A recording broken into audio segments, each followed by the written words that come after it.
Lassée des critiques sur son métier, Lena Marfouf a pris soin de répondre à ses détracteurs avec la manière, dans une interview donnée au magazine Elle, jeudi 16 mars 2023.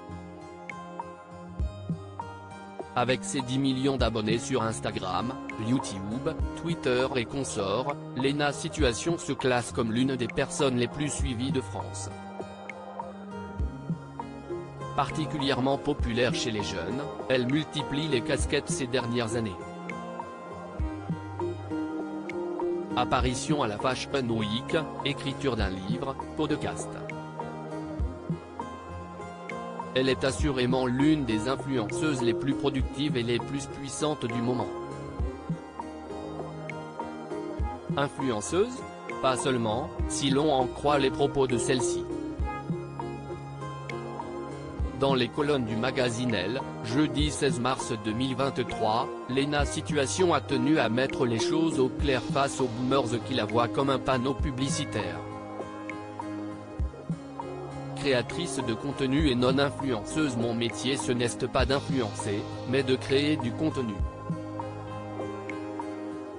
L'influence, ça va, ça vient, ce n'est pas une science exacte, ça ne se contrôle pas réellement.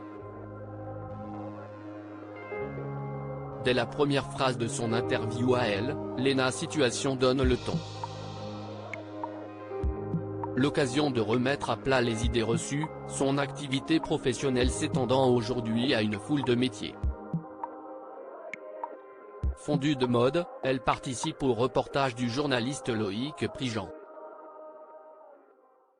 Lena se fait également intervieweuse dans son podcast Canapé 6 places disponible sur Spotify. Le tout sans oublier un livre à succès, Toujours plus égale plus, vendu à plus de 300 000 exemplaires. Une activité qui ferait presque oublier son omniprésence sur YouTube où elle cartonne depuis 2012. La nouvelle génération face aux boomers. Si elle regrette que certains n'aient pas compris que la nouvelle génération, celle des millennials, était en train de se construire, cela ne l'empêche pas d'attaquer.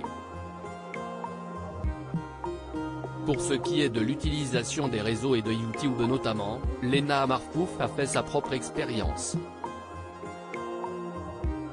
Ce qui lui permet d'affirmer que tout ne rime pas avec superficialité, chaque génération innove, invente et doit faire face à ces boomers qui trouvent tout ça très superficiel. Moi, j'ai vraiment appris des tas de choses sur YouTube. Ça m'a permis de voyager depuis mon canapé quand je n'avais pas les moyens, d'apprendre des techniques pour ranger ma maison, me maquiller, faire un business plan, utiliser Excel, Photoshop ou des logiciels de montage. Ça m'a même aidé pour l'école. L'influence, ce n'est pas juste se prendre en selfie.